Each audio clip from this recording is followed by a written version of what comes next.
Welcome to another episode of Follow the Brand. I am your host, Grant McGaw, CEO of 5-Star BDM, a 5-star personal branding and business development company. I want to take you on a journey that takes another deep dive into the world of personal branding and business development using compelling personal stories, business conversations, and tips to improve your personal brand. By listening to the Follow the Brand podcast series, you will be able to differentiate yourself from the competition and allow you to build trust with prospective clients and employers.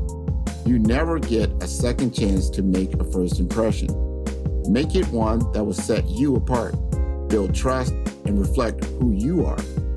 Developing your 5-star personal brand is a great way to demonstrate your skills and knowledge. If you have any questions for me or my guests, please email me at grant.mcgaugh, spelled M-C-G-A-U-G-H, at 5-star BDM, B for brand, D for development, M for masters.com. Now let's begin with our next 5-star episode on Follow the Brand. Hello, and welcome to the Follow the Brand podcast. We dive deep into the stories behind the brands and the remarkable people who build them. I am your host, Grant McGaugh, coming to you live from Omaha, Nebraska. Now, you might not know this, but back in my high school days, I was known as Steve McGaugh. And it's very funny how life comes full circle, because today's guest is someone from those very days, Tony Evans. Tony was the high school jock, Mr. Football, the guy everyone admired. But he's not just a former athlete. He is a mastermind in the world of supply chain and logistics. And what's even more exciting is that Tony recently went through a journey with my personal brand strategy program. And he is here to share not only his expertise in supply chain, but also how reinventing his personal brand has opened new doors and brought fresh perspectives to his career. In today's world, where supply chain issues are more relevant than ever, especially post-COVID, Tony's insights are invaluable. From information technology to retail, we have all felt the impact of delayed products and supply chain hiccups. But behind every product, there is a complex journey, a story that Tony knows all too well. So let's dive into the world behind the scenes of supply chain and logistics and discover how Tony Evans transformed his personal brand to become a leader in this crucial field. So stay tuned for a journey where every box has a story and every brand has a strategy on the Follow Brand podcast, where we are building a 5-star brand that you can follow. Hello, everybody, and welcome to the Follow Brand podcast. A lot of people ask me where I am from. I am from Omaha, Nebraska. Like, Omaha, Nebraska, where isn't that? Yes, it is in the Midwest. No, I didn't grow up around a bunch of cornfields. I lived in a very urban area. And one of those people that I grew up with, that I remember from way back, and the only person who has called me Steve, yes, Steve was my name in high school. He reminded me of this, and I was like, who is Steve? Yes, I'm Grant McGaugh, but I was Steve McGaugh back in high school. And Tony Evans, who we're going to talk to you right now. Now, Tony Evans was that, everybody remembers a guy like this. He was the high school jock, right? He's the Mr. Football. He's gone around with the varsity jacket, and he just looked like he's got the world on his shoulders. He can do, and that was my guy. Tony Evans, I looked up to my guy. I love me some Tony Evans. I've known him for a long time. We're talking 40 years in. He is now in Las Vegas. And he's gone through my personal brand strategy program. And he wanted to talk to me about what he does from a supply chain and logistics leadership position. I thought this was a good discussion to have on the podcast because a lot of people came through COVID and they understood they couldn't get product. I was in that world. I was in IT, information technology. We couldn't get anything from a server to a chip to just about anything. It was just everything was shut down or very much delayed. And it brought a lot of focus to what really happens behind the scenes in the supply chain, logistics, and distribution world. So I want to introduce you to Tony Evans and allow him to kind of step us through some of these things. You want to welcome yourself, Tony? Hello, everyone. My name is Tony Evans, as Graham mentioned. I also am originally from Omaha, Nebraska, now living in Las Vegas, Nevada. I've been here for about 15, 16 years. And my claim to fame is, warehousing, supply chain, distribution, inventory management. It's kind of my specialty in transforming processes or challenges into efficiencies or excellence. So, there's an great opportunity to talk with Steve or Grant. I still use that because, again, we go way back and that's kind of how I know him as. So I can get away with that because I knew him back when. So that is so true. And I respect that because it brought back so many different memories of that time frame of growing up. And I really enjoyed my childhood. I thought it was very, very, very good. And it was good for us to reconnect. And you really educated me by behind the scenes, like talking to my kids about this. We think things just show up. You go to Amazon, you click on it, but you know what? I like this particular product, and I want it at on my door in 2 hours, maybe, or a day or 2 days. We're just so used to this instantaneous way of getting things, not knowing behind the scenes there's a very intricate process of logistics and procurement, and so they call it supply chain and distribution. Help us understand how things really arrive at our doorstep. Well, again, it's forecasting, of course, understanding what your products are, what the time span is between when you order something, how long is it actually going to take for you to get it? Where is it actually coming from? Is it going to be from, domestically here, or is it going to be internationally? So that's kind of the big scheme of things, is actually getting the order stuff in. Kind of what I really want to talk about is when it actually hits the door. Why is that so important? And a lot of people, a lot of executives, they don't really care. It's like a movie. Most people, all they want to do is watch the movie. They don't care how many outtakes there are, how many times you have to rerun a scene. All they want to do is sit down and watch the movie. And me, I like to get behind the scenes and make sure that, this is all the work that goes into making the movie. And this is all the work that goes into making sure that the end customer gets their product on time, every time. And a lot of that, again, once it hits the door, is being able to receive it in on a timely manner. Once you receive it into a specific location, it's making sure that it's in that location. There's so many times when an individual will go to a location, the product is supposed to be there and it's not there. So inventory accuracy is extremely important. How you slot your inventory is extremely important. How you pack your inventory is extremely important. And a lot of people, they don't want to get into the roots of how that is done.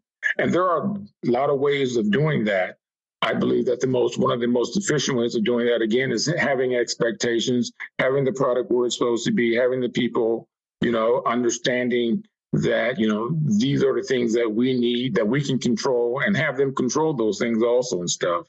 A lot of this is coming upon your ERP system. Some people are still, believe it or not, in 2024 paper-based, which kind of blows my mind.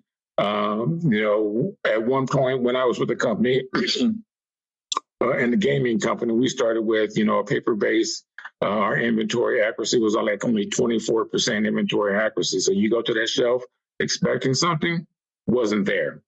So, incorporating daily cycle counts, incorporating technology that will drive you specifically to a location where anytime you move something, there's some type of transaction. So it's not just picking something off the shelf and saying, here you are and stuff. It's all about, again, making sure that there's a transaction which tracks that product from the shelf to the end customer. And there's a lot of methodologies that go into that. We do a lot of kaizen events, which are process improvement events. And basically, the fundamental principle behind a kaizen is just to eliminate the waste, because it's not only important how you store your inventory, it's where you store your inventory. As an example, so just imagine this, in one of the kaizen events we did. So just imagine a supermarket, okay? And you're just looking at two aisles. One aisle is aisle one aisle is aisle two, and you know what the distance is. So your most popular items, so your workers, they're walking up and down the aisle constantly, and they're picking products, okay? And in one of our kaizen events, it was like we actually tracked one guy picking something. He actually walked almost a mile and a half just picking about 10 different items. A mile and a half picking 10 different items up and down the aisle, going back and forth, back and forth. So, on a very high level, if you slot that inventory where all your high volume items are at the front instead of way in the back of the aisle, then just imagine you don't have to walk back to that aisle 10 different times. Everything's up front. You pick it, you pack it, and then you ship it. So, and that's eliminating waste. That's called eliminating travel time, reducing the travel time that a person spends, having to go back and forth and everything. So that's just one really high level example of how you reduce waste, how you slot your inventory, and making sure that, again, you're making it most efficient for the guys who are actually picking the product and then shipping the product in the same area as well. I like that. There's a process and a methodology behind everything and understanding. Now, there's some new technology that's afoot. And I saw this recently. I think it was during last holiday season. And they show like an Amazon warehouse where they've got robots actually going and picking the products. And not only that, they were showing ways where you would think certain items would be placed, and then these items are in different locations in the warehouse. And because that, maybe to your point, that kaizen, that how they would pick certain things and make sure certain things are available. So if you're on a Walmart floor or a Kmart floor, or something like that, it's easier to make things happen. But I want to really focus on, do you think yourself robotics would be a benefit for certain warehouses or a detriment over time? Well, again, I think it's a benefit depending on your type of warehouse. There's different types of warehousing. Some people are very manual in their process, and they haven't adapted to a lot of the new robotics, the AI information. A lot of their ERP systems are homegrown, so they don't have all the functionalities that one would like. The one ERP system that I'm very much accustomed to is Manhattan's warehouse management system, where it's more or less like the Cadillac of all, ERP systems. So that's the one that I'm most familiar with, but you have Oracle, you have ShipHawk, there's a lot of different things that are out there that are very good. So it really kind of adapts to what your business is and what your volume is, because volume plays a significant importance on the type of ERP system you have.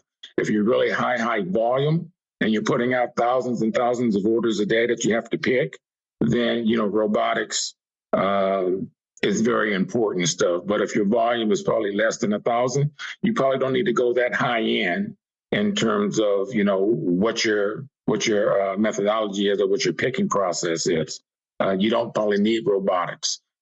Amazon, they send out thousands and thousands of orders a day. So they have to be really, really efficient. They got conveyor systems, they got checkpoints, they have all kinds of things that are there. Some of the smaller processes or some of the smaller companies, they're not at that level. And these things are very costly also. So you kind of have to gauge where you are within your process, what your volume is, what your forecast is. And then you have to kind of scale your process to what that is. Let's talk about people. You are a people person. And we were going through the process of developing your brand, which is phenomenal. I was very impressed with your background. And you kept stating this over and over again. Like, Grant, I am about people. It's about the people that actually do the processes to make things work more orderly. And I need to understand the people and what they're about and what's happening because, you could be in a stressful situation. You never know what's going on with, life. As they say, life be life. Things happen with living things. And help us understand from a leadership perspective how that you approach your department. Well, so my leadership is more of a servant leadership attitude. I believe I'm there to serve the people. I am there to move the obstacles out of their way, making sure that they have the right tools in their toolbox so they can do their job. But along with that comes expectations as well. So it's making sure, number one, everyone understands what their role, what their responsibilities are, what our obligation to the customer is from shipping out on time every time. So it's also about making sure that they have ownership of their process too. In a lot of cases, a lot of individuals or a lot of companies kind of look at people as just disposable assets. And I value people, so I don't look at them as that. My job is to, again, provide the tools necessary for them from a personal standpoint and also from a professional standpoint. Getting them involved in a process, getting their buy-off on certain things. It's not just my way or the highway. It's like, what is your perspective on these particular things? And I know that, a lot of companies, they don't feel that way. They just feel like, this is the direction that we're going and, you're going to do it my way. And I just found that is not necessarily the most productive and the most efficient way of getting the most out of individuals and stuff. I believe that, again, getting them involved, getting their buy-in. When we have these kaizen events, they are very much a part of the process of changing. It helps motivate them knowing that, when there's a cost savings or there's ways that they improve the process, that they were very much a part of that it was their ideal or their concept, or they contributed to that concept. So to me, again, it's making sure that you have people who are engaged, and not just engaged, but also you have to make sure that they are in the right position. I kind of attribute that to, I coach, a lot of little league football, and, everybody wanted to be the running back. Everybody wanted to be the quarterback. And you have to be realistic with them and saying, look, son, you're not quarterback material. You're more of a wide receiver, or you're more of a running back. And even if not running back, it's like you need to understand what kind of running back you are. You're a slasher, but you are, just drive up the middle and stuff. So don't be out there trying to dance and everything. I need you to hit the hole. I need you to go. So it's putting people in the right positions to make them successful also, and being able to identify that and, again, help them build upon that. To me, that's very important. 100%. Tony, I wanted to be running back, but they didn't put me in. You contributed in other ways. I contributed to the stands. I was out there. I was watching. Well, that was great. That was great. I want to talk about when you're in a room and you're talking to the other department heads. And I know this happened during COVID, where supply chain was a problem. The supply chain was fundamentally broken around the world. People just could not get product at all. Forget about on time. It just wasn't available during the COVID time frame. But I think it spotlighted a lot of people, and especially in your position, you had to have those hard discussions, either internally or even externally, with clients, letting them know it's when it's going to arrive, and here's the reason why. How do you have those discussions, those hard to fathom discussions when people are very atypical and I want it now. I'm used to having it now. Then it's not going to be now. Well, those were some very difficult times. But during those times, you still had your SLAs. And to be honest with you, the people who really didn't care about what your reasons were. They didn't really care about the fact that, stuff was stuck on boats out at sea or in the ports. They didn't really care about that. They wanted their stuff. And so from a leadership standpoint, you had to be proactive knowing that what was coming down the line. So if you're only looking 6 months out and everyone knew that COVID was, this big nasty thing that was coming and no one knew how long it was going to be, you had to have, your main source and your secondary source. And what complicated that is everybody had to have that. And so, everybody was at the peril of, waiting for shipments to come in from wherever they were coming from. But you did your best in terms of, again, the orders that were coming in was communicating that, we're still going to get these orders out, whether you had a 6-week or 8-week lead time, and that was from the gaming industry.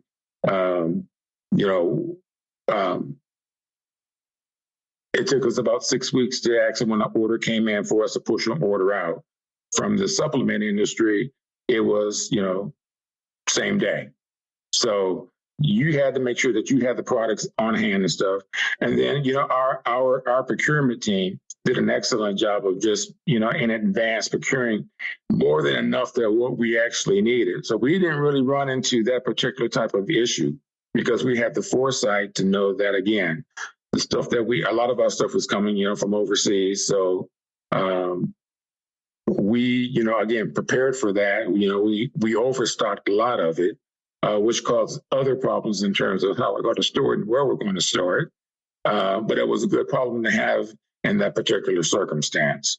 Other companies, again, it's just, one of the main things that most companies kind of fail or have issues with is forecasting. They don't forecast very well.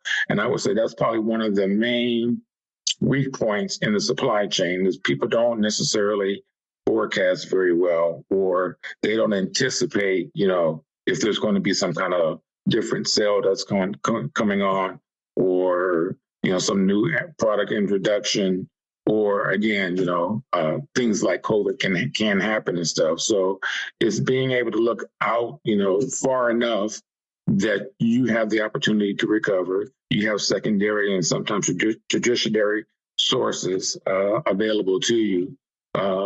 So, you're always prepared. And to me, that's the key, is being always prepared, always looking, not looking behind you, but looking in front of you and looking beyond that as well and stuff. Other things that can come and, bite you. Man, I think this is so important. And I understand, we're going back to that technology discussion. There's things that are happening now. And I don't know if you've been exposed to it or not, but if you can speak to it, just where you're at, your experience. When you have things that are coming down like IoT, Internet of Things, that you can track things more efficiently now with these QR codes, RFID trackers. There are new blockchain technologies to make sure that things can be traced, so you kind of know where they're at specifically in transit. There's geospatial GPS type systems, because you're dealing seriously with trains, planes, automobiles. Because everybody, where's my stuff? So you got to kind of know where it is, especially if it's coming from a foreign country, and where is it located. Sometimes a lot of people now, they do have these systems. You kind of see where your things are in transit. How is that changing the industry, and how are you taking advantage of that? Well, no, that's a very good question. So it's having good partners, supply chain partners, trucking company partners, things of that nature and stuff. Because again, the information is out there, and it's all what you put into it, and all what you expect, and all what you demand. Because right now, some of the trucking companies that we work with, we have weekly and monthly meetings. We have shipments that we're expecting, and if there's something wrong with those shipments, we get automatic emails saying, hey, there's a storm. It's going to be delayed, for X amount of days and stuff. So I get automatic updates all the time. So nothing is ever a surprise to me or anyone else that, hey, what happened to this? We were expected in on this particular day. And if something is late, then we can make the adjustments and communicate up front that, hey, this may cause some issues, but, we have some other stuff in reserve. Kind of, pushes you up to the edge and stuff. But again, it's information that's available. I think everybody should be using that type of information. If it's not in your supply chain, it should get in your supply chain, because again, you want to know every step of the way where your inventory is, if it's going to be delayed, and the reasons for it's going to be delayed. Particularly during the winter months, particularly when you even look out. Ready to elevate your brand with 5-star impact? Welcome to the Funnel Brand Podcast, your gateway to exceptional personal growth and innovative business strategies. Join me as I unveil the insider strategies of industry pioneers and branding experts. Discover how to supercharge your business development, harness the power of AI for growth, and sculpt a personal brand that stands out in the crowd. Transform ambition into achievement. Explore more at firestarbdm.com for a wealth of resources. Ignite your journey with our Brave Brand Blueprint and begin crafting your standout 5-star future today. We didn't have such a bad winter this year back out east and stuff, but I remember in days past when you had a lot of trucks coming from back east, and they were stuck in the snow and stuff. So it was good to know that the reasons why, when to expect it, so you can again communicate that moving forward to the necessary individuals and stuff. So everybody was on the same page. And that's what's very critical, is just being on the same page. In logistics and supply chain, communication, and over communication is the key to success. So you've heard it from Tony. Now we're going to see that's kind of like, you're playing a game. We both love football, right? You have a game plan. This is the plan. Everybody knows the plan. Every play you draw up goes for a touchdown. When you look at the playbook, it's touchdown stuff. Because they're not saying, well, you know what, there's this other thing on the field, that other team. There's always some resistance. There's always something that's going to upset the playbook of what's going to happen. I want you to help us. Tell us a story in which you had, there were unseen challenges. They came on the scene, that you had to do something that was above and beyond, and you were able to have a successful outcome. So, for example, when I started working for this company called Designs for Health, and it was a supplement company, one of the things that we had issues with, we had an enormous amount of overtime. Even though we were getting product out on time, it was a strain on everybody, particularly on Mondays and Tuesdays, because we worked a Monday through Friday schedule. So when they would come in, and we were a mid-sized company, and so when we would come in, they would come into 700-800 orders a day on Monday and Tuesday. And then as the week went on, it kind of just trailed off into maybe 300-400 orders a day and stuff. And that was just that one location. We had multiple locations. So the problem was, again, we were more of an e-commerce company, and those orders came in on the weekends also, but we were only working Monday through Friday. So one of the things that I did was just change the schedule. And, of course, there was consternation when that happened, because we went through a 7-day work week. But the beauty of that was that some people got to work a 4-day, 10-hour workday. So you had a Sunday through Wednesday, a Wednesday through Saturday, and then you had the Monday through Friday. And so basically you had coverage the entire week. So being able to do that, and no one thought it was going to work. And there was a lot of rumbles and grumbles and things of that nature and stuff.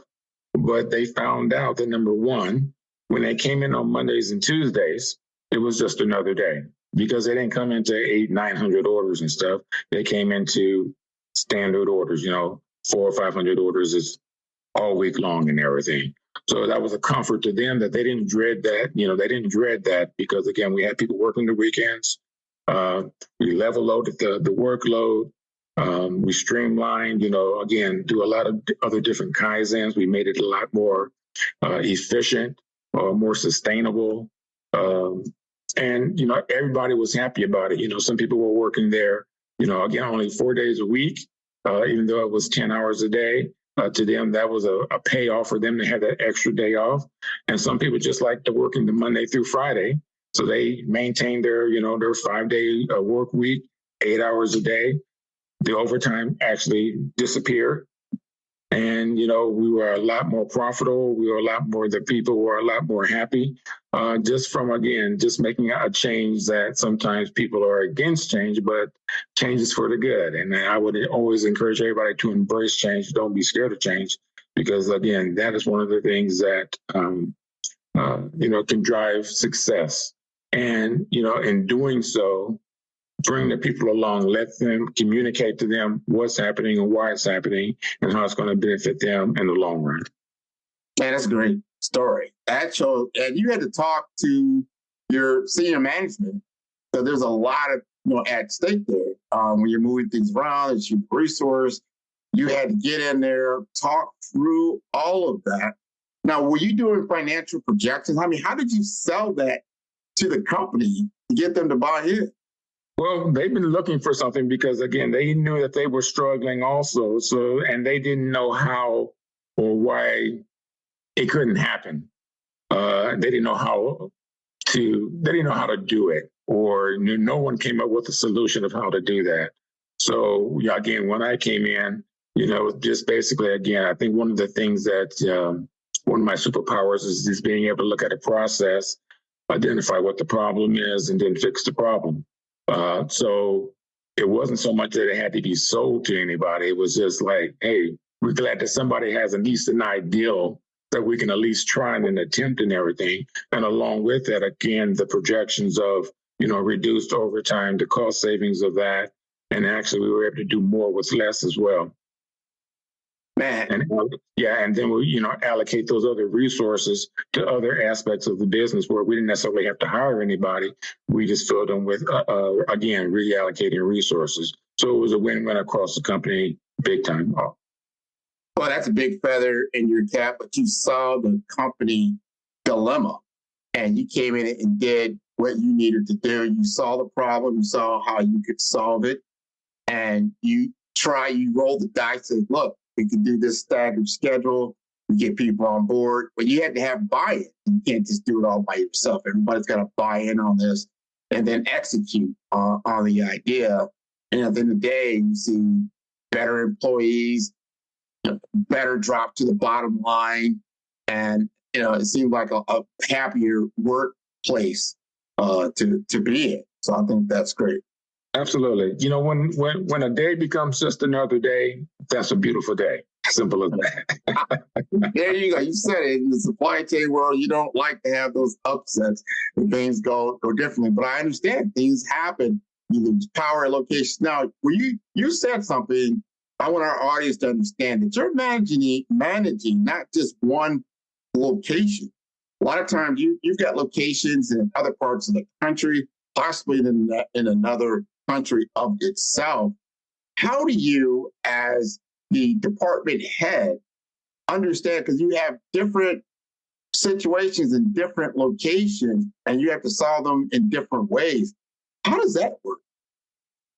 Well, I've been responsible for multiple warehouses in multiple locations domestically and internationally. And again, it's the communication. It's making sure that everybody understands what the message is, what the singular message is, what the expectation is, and then making sure that, again, everybody's on board with that. And then you're holding people accountable for that.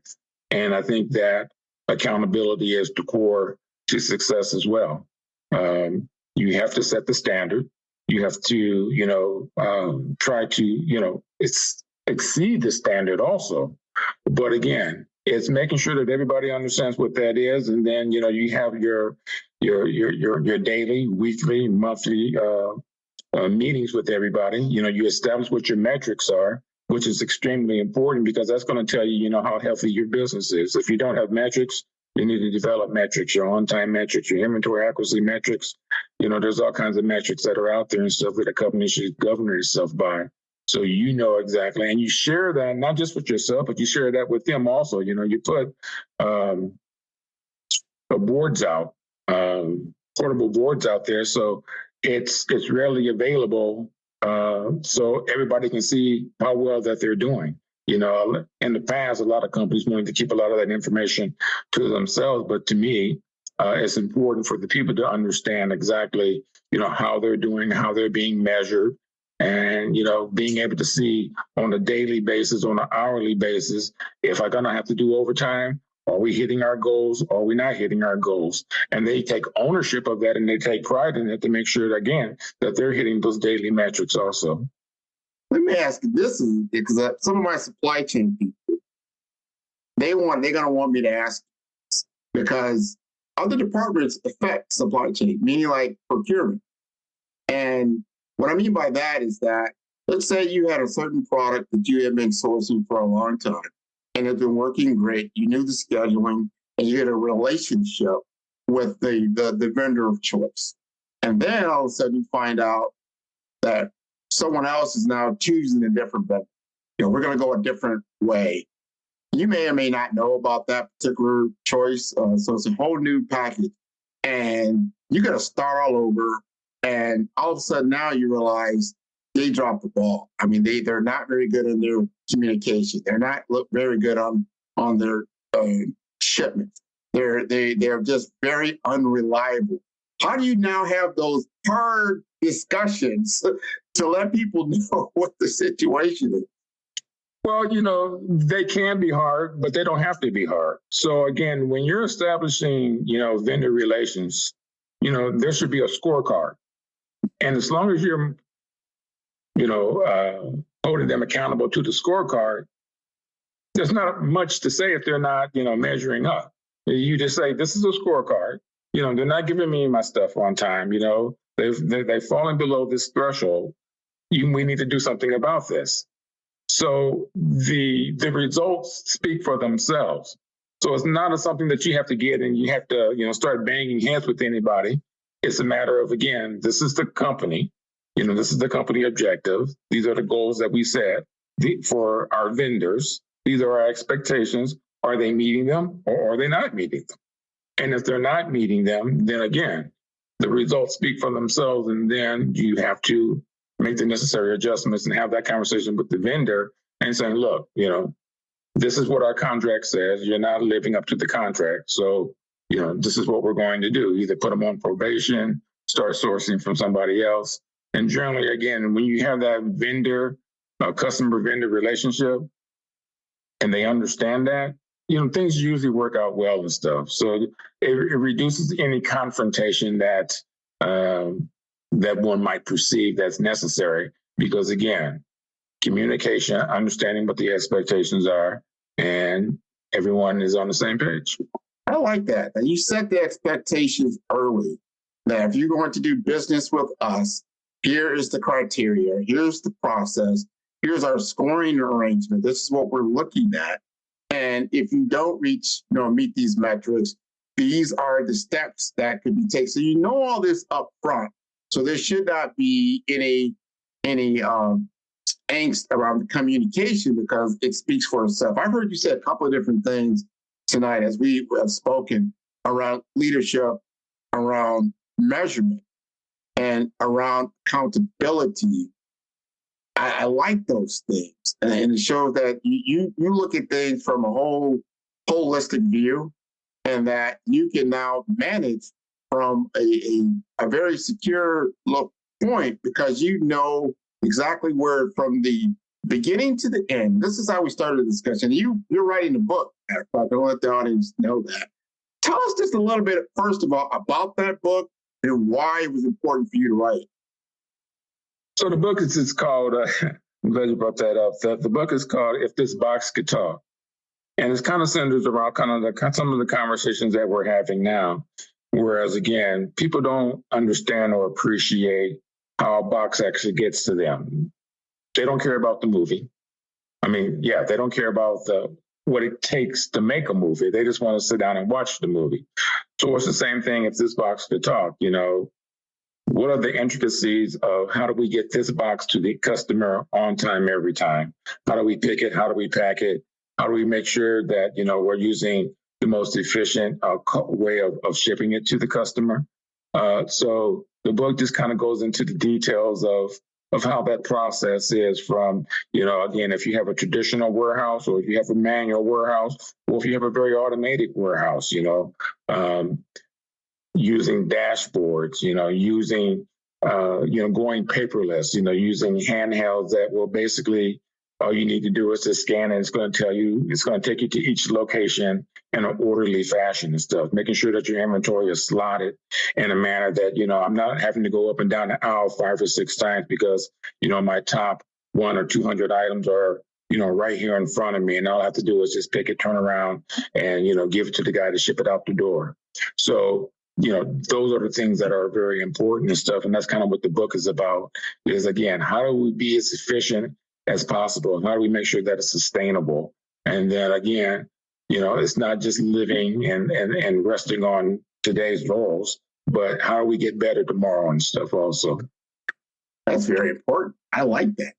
We're going to definitely have you. I think it'll probably be out next year. We'll get the audience to take a look at that. I'm sure it'll be available on Barnes and Noble and things of that nature. Yeah, if you want to look up Tony C. Evans, so the Tony Evans way, the Tony C. Evans way. There you go. I like that. Transforming challenges into excellence. That's it. Now we're going to go back to, you went through this process. I want you to tell the audience what you feel you gained out of working with me over these last 4 weeks for personal brand development, and kind of what you were thinking before you started the program and how the outcome came on the other side. Yeah. So, again, we go way back, and, I was, seeing you on LinkedIn, and I said, I'm just going to reach out to Grant and, to see what he's all about and everything. And, I was kind of unsure because, you got a lot of people that are out there, kind of selling their services and things of that nature and stuff. So, some are just in it for the dollars. Some offer a good product, some may not offer it as a good product. So when I started talking to you, number one, I trust you. So, because we go way back. And as the process began and everything, it was very intuitive. It was very detailed. I thought that you offered something that, number one, you wanted to get to know me, what was important to me, what I felt was, or how I felt about, the business, how I felt about myself, how I felt about my career, where it was going. And talking to you, I guess I didn't really have a brand. I had an ideal, but I didn't really have a brand. And, going through your process and everything and answering a lot of very intuitive questions and stuff, and then letting your team do what they do, we put out a product that was, I was kind of blown away. You asked me to write a story about myself, and I thought it was pretty good. But then when you came back and you kind of listened to what I said, kind of read what I did, when you read it back to me, your version of it, I was blown away. My wife was in the background. She said, who are you talking about? So, it was very, again, very intuitive. It was very accurate. And I'm very, happy that I went through this process and everything, because I think that you and your team did an outstanding job. I would recommend it to anybody and everybody who's out there listening and stuff, that, when you look at, again, the product that you give, the profile, I think a lot of people will be amazed of, number one, how marketable they are using your system, your process, your intelligence, your knowledge of, what you've been doing for, quite some time and everything. And, I am 100% confident that they will be thrilled that they chose you as well. I 100% agree with that, of course, but I'm a little biased. The thing I liked about working with you, and I've seen this in other clients or potential clients, or just people in general, they don't know their value in the marketplace. They might have a certain idea, like an employer is going to pay you what they can afford to pay you. That doesn't necessarily mean that's your value. And when you work with me, I'm going to look at your value on a national scale. What is your value on a national scale with the skills that you have? Remember, the first thing we went through was a skills gap analysis. Right. Let's look at who you are in your tenure, your skill set, what you're able to do, and then pair you up with others in your field you may or may not know in the nation, and see how you scale up, whether you're going to be someone that's at the same level as you, someone is a level down, or someone a level up, or 2 levels up. And then what do you need to do to scale up? And Right. when you saw that, I could see that, like, yeah, okay, I was thinking that, yep, you know what, you validated some of those things. Yep, you know what, I need to showcase some of these other things. And I wasn't doing it, even though you had your resume, you had your CV, you had some other things, but now you're bringing it all together because now you understand what it looks like, the competitive level on a national scope. And then you see where you rest. And some people realize, I just didn't realize I was that valuable to another organization that doesn't have the experience, like what you kind of alluded to. You came into that one organization and you were able to solve their problem because you understood it right off the bat. Wow. So for the right fit, right organization, you're ideal. And when you understand that, you can go a long way. Yeah, absolutely.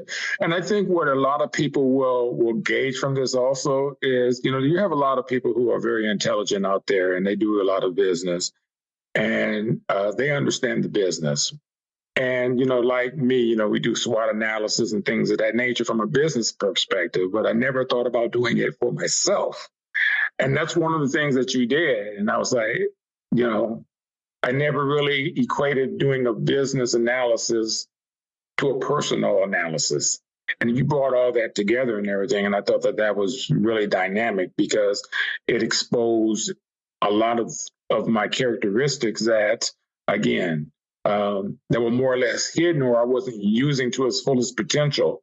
And you brought a lot of that potential out. I like that. And then you got your colors. And remember, we went through the brand archetype. Yes, absolutely. Yep. Get the many phases of Tony.